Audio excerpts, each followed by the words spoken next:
Hello friends, you are once again welcome on the online platform of Arun Dalal English Classes YouTube channel. And today we are going to shift on our next exercise. And this exercise has been taken from your previous year question papers. And the topic name is jumbled splits. Here it is splits, not sentences. The reason behind it is those you have been given a single statement and it has been divided into so many parts. That's why jumbled splits. On the other hand, in our forthcoming classes, we are going to discuss jumbled sentences and para-jumbled as well. So let's begin it. Our first statement here on our screen. Science has emerged every great advance in from a new audacity of imagination. अब एक एक चीज को समझने की कोशिश करेंगे. हमें जो दूसरे दिए जाएंगे उसमें PQRS लिखा होता है. कई बार ये 1 2 3 4 लिख कर दे देता है, कई बार एग्जामिनर ABCD लिख कर दे देता है. तो हमें विचलित नहीं होना है, एक एक चीज को समझना है. अब ध्यान देंगे प्लीज. सबसे पहला जो आया है हमारे पास, साइंस हैज इमर्ज्ड. ये हो सकता है हमारा, जैसे ही हमने देखा साइंस हैज इमर्ज्ड, इमर्ज्ड के साथ हमें एक प्रेपोजिशन चाहिए यहां पर. ठीक है, यहां क्या चाहिए हमें? प्रेपोजिशन. कहां से इमर्ज हुआ? अब जहां से इमर्ज होता है, जहां से बिगिनिंग होती है, वहां पर फ्रॉम का प्रयोग किया जाता है, और जहां पे एंड होता है, जो डेस्टिनेशन होता है, वहां पर टू का प्रयोग किया जाता है. इसका मतलब इमर्ज्ड फ्रॉम, यहां पर 1 और 3 हमारा जुड़ सकता है. Emerged from a new. अब न्यू हमारा क्या है बेटे? एक एडजेक्टिव है. एडजेक्टिव के बाद हमें किसकी जरूरत है? नाउन चाहिए. अब ये भी देखना है. ठीक है, दूसरी बात, अब नाउन कहां पर है? New science has emerged. अब ये तो गलत हो जाएगा, ये अपने आगे तो जाकर जुड़ नहीं सकता. इसका मतलब न्यू एवरी नहीं हो सकता, न्यू ऑडेसिटी होगा. यानी हमारा हो गया 1 3 4.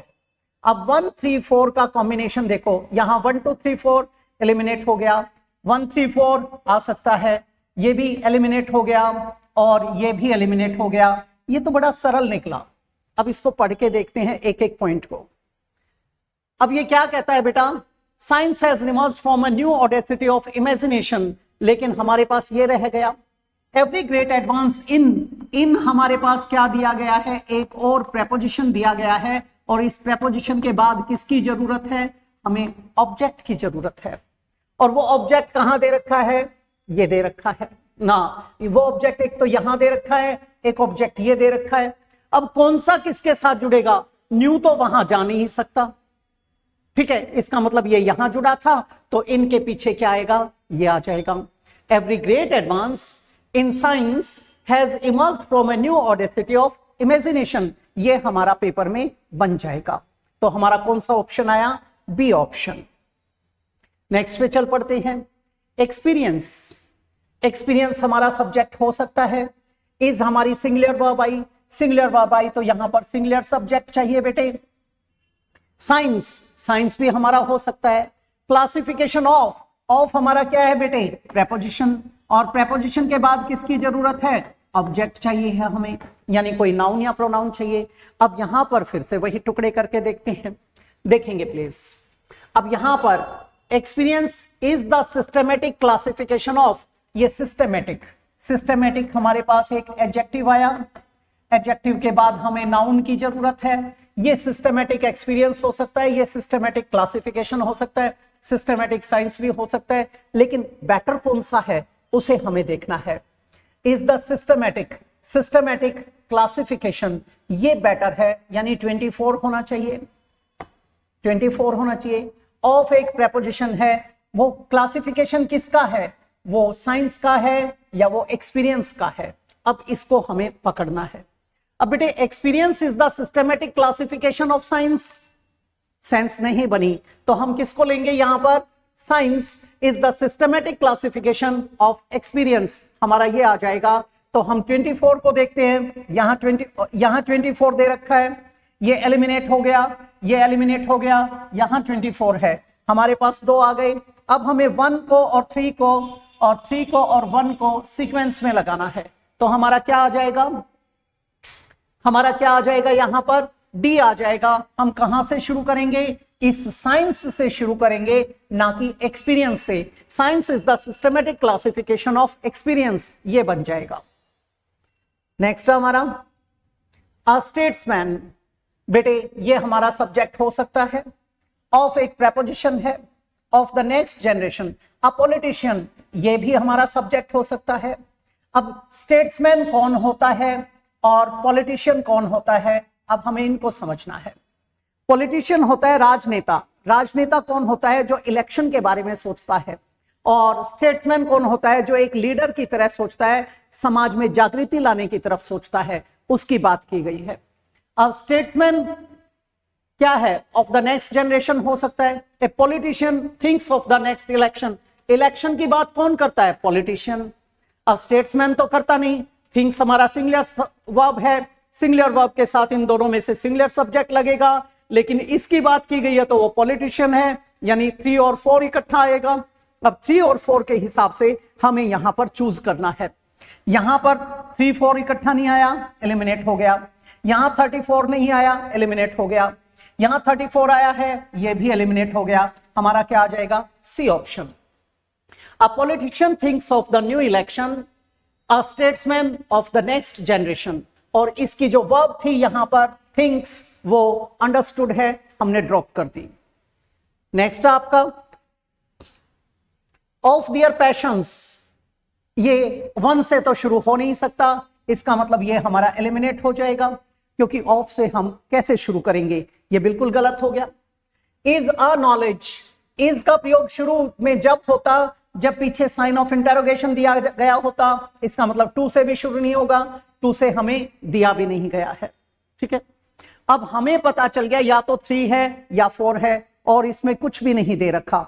अब उसको देखते हैं हम, वो किस चीज की चर्चा कर रहा है, ध्यान देंगे please. Knowledge, knowledge is a knowledge, ये थोड़ा सा कैसा है, सेंस को खराब कर रहा है। नॉलेज यहां पर नहीं आएगा। नॉलेज ऑफ मैनकाइंड हो सकता है 34 यहां नहीं आया, एलिमिनेट हो गया। 34 यहां नहीं आया, एलिमिनेट हो गया। क्या आ जाएगा, B option. Knowledge of mankind is a knowledge of their passions, हमारा क्या बन जाएगा, बी ऑप्शन, ये बन जाएगा।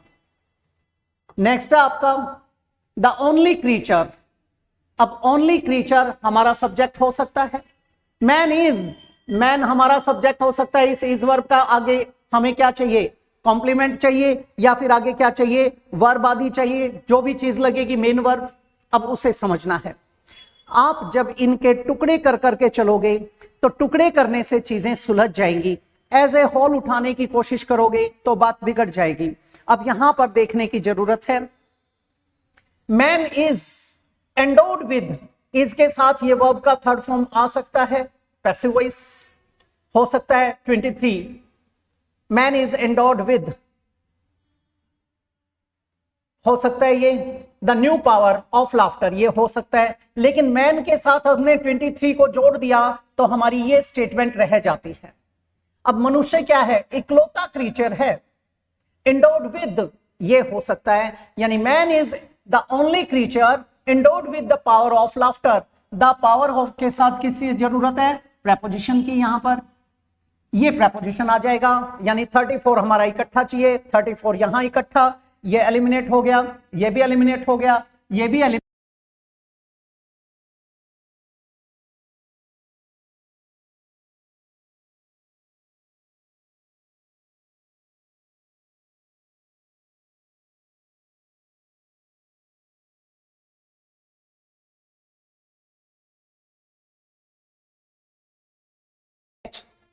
Hope has everything and he, अब एंड से तो शुरू हो नहीं सकता हमारा सब्जेक्ट सेंटेंस, एंड से शुरू नहीं होगा, इसका मतलब 2 वाले को हम एलिमिनेट कर सकते हैं, ये हमने छोड़ दिया। ठीक है, आप एक एक चीज को समझने की कोशिश करेंगे टुकड़े कर करके। अब यहां पर इससे शुरू नहीं होगा, एंड ही हु हैज पे खत्म भी नहीं होगा, ये हमारा खत्म भी नहीं हो सकता, इनकम्प्लीट रह गया, तो ये भी एलिमिनेट हो गया। अब हमारे पास बच गए 2, इसमें कोई चीज कॉमन, कोई भी चीज कॉमन नहीं। 3 से शुरू करते हैं। Health has hope, health has hope, hope has everything. अब यहां पर health has hope, hope has everything थोड़ी सेंस नहीं बनाता है, ठीक है। ही हु हैज, अब इसके साथ क्या आ सकता है, हेल्थ। ही हु हैज, इसके साथ क्या आ सकता है, होप। अब ये कौन सी वर्ब है, ये है हमारी पॉजेसिव वर्ब। जैसे मैंने कहा आई हैव अ मार्कर, इस तरीके से ये आ जाएगा हमारे पास। अब इसे समझेंगे। अब एक चीज देखिए, एंड ही हु हैज, और जो रखता है, अब होप उसके पास है तो सब कुछ है, या फिर हेल्थ उसके पास है तो सब कुछ है। अब मुद्दा इसका है, he who has health has hope and he who has hope has everything।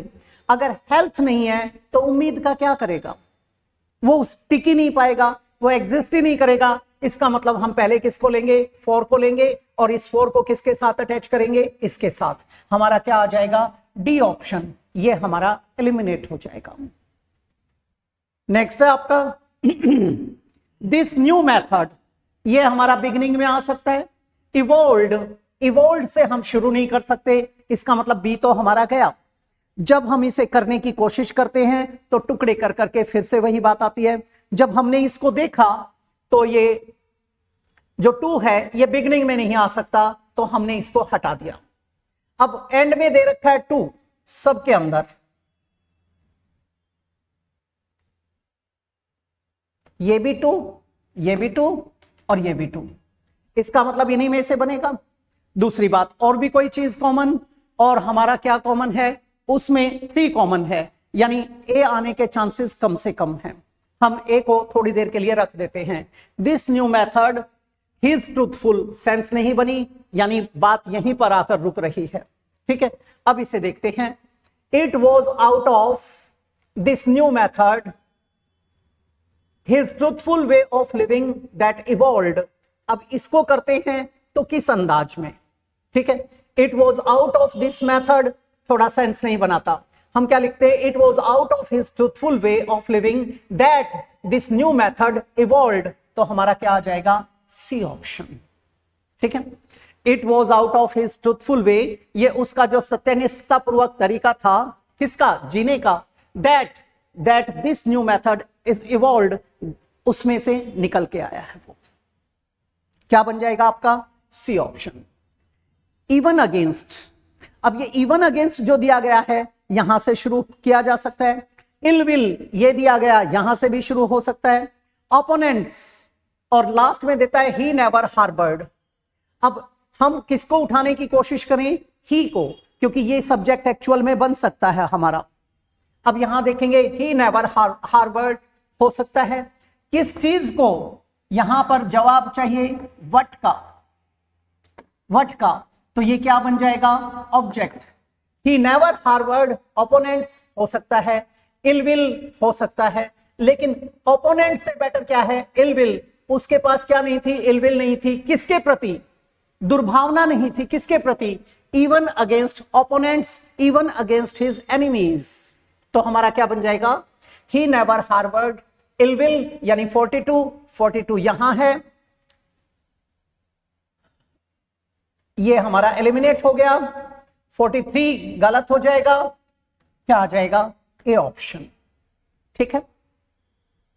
Next, where the president stood, our long discussions about socialism had left me rather bewildered and confused as to just. अब एक एक चीज को टुकड़े करके ये देखो कि किससे बिगिनिंग करें। सेंटेंस के अंदर सबसे पहले क्या आना चाहिए, आपका सब्जेक्ट आना चाहिए। जब सब्जेक्ट की बात करते हैं उसके बाद हमें वर्ब चाहिए होती है, फिर हम किसको देखते हैं, ऑब्जेक्ट आदि को देखते हैं, ठीक है। अब यहां देखेंगे,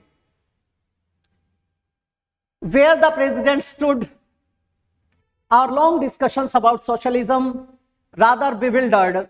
अब जो ये बिविल्डर्ड आया है, कंफ्यूज्ड आया है, ठीक है। कौन कंफ्यूज्ड है, लेफ्ट मी रादर बिविल्डर्ड। 34 इकट्ठा होना चाहिए, कहीं 34 दे रखा है, इसके अंदर आया हुआ है, यानी मुझे क्या किया गया है, मुझे बिविल्डर्ड यानी कंफ्यूज करके छोड़ा गया है, ठीक है। अब वो देखते हैं, वो देखते हैं। had left me rather bewildered and confused as to just, 34 यहां पर आया, इस पे पढ़ते हैं। Our long discussions about socialism had left me rather bewildered and confused as to just where the president stood। हमारा केवल ये बनेगा, फर्स्ट से हम शुरू नहीं कर पाएंगे, एलिमिनेट हो जाएगा। लेफ्ट मी इसका ये एडजेक्टिव दे रखा है, 3 लास्ट में नहीं आ सकता, 3 लास्ट में नहीं आ सकता। सेकंड को हम इसको लेकर नहीं चल सकते, ये भी गलत हो जाएगा, ठीक है। तो हमारा कौन सा ऑप्शन आ जाएगा? B option. Next last, methodology and alternative under Lenin advanced the communists। Under हमारा क्या है? preposition है। preposition के बाद ये ऑब्जेक्ट आया, इसका मतलब क्या है? द कम्युनिस्ट से शुरू कर सकते हैं, एंड ऑल्टरनेटिव आदि से शुरू कर सकते हैं। इसमें भी आपको क्या करना है? पहले वही सब्जेक्ट ढूंढना है, फिर आपको वर्ब देखनी है, फिर आपको ऑब्जेक्ट की तरफ चलना है, वो भी देखते हैं। मेथडोलॉजी से शुरू नहीं होगा, ये गलत हो गया, एलिमिनेट हो जाएगा, ठीक है। एन ऑल्टरनेटिव मेथडोलॉजी, ऑल्टरनेटिव हमारा क्या है? यहां पर एक एडजेक्टिव की तरह आया, इसके बाद हमें नाउन चाहिए, यानी 21 हो सकता है। 21 यहां आया, ये एलिमिनेट हो जाएगा, ये जा ही चुका। 21 यहां आया, अब इन दो के बीच में है कि हमें 34 को लिखना है या 43 को। 34 को करके देखते हैं। Under Lenin advance the communists, sense नहीं बनी, ये चला जाएगा। हम किसे बनाएंगे? इसको। द कम्युनिस्ट्स जो साम्यवादी थे, अंडर लेनिन एडवांस्ड, ठीक है। अब एडवांस्ड के बाद क्या आ जाएगा? एन ऑल्टरनेटिव मेथडोलॉजी, हमारा क्या बन गया? D option. ये थी आपकी एक्सरसाइज आपके लिए। अगली एक्सरसाइज में आपसे फिर से मुलाकात होगी, तो मैं आपसे इजाजत चाहूंगा। नमस्कार दोस्तों।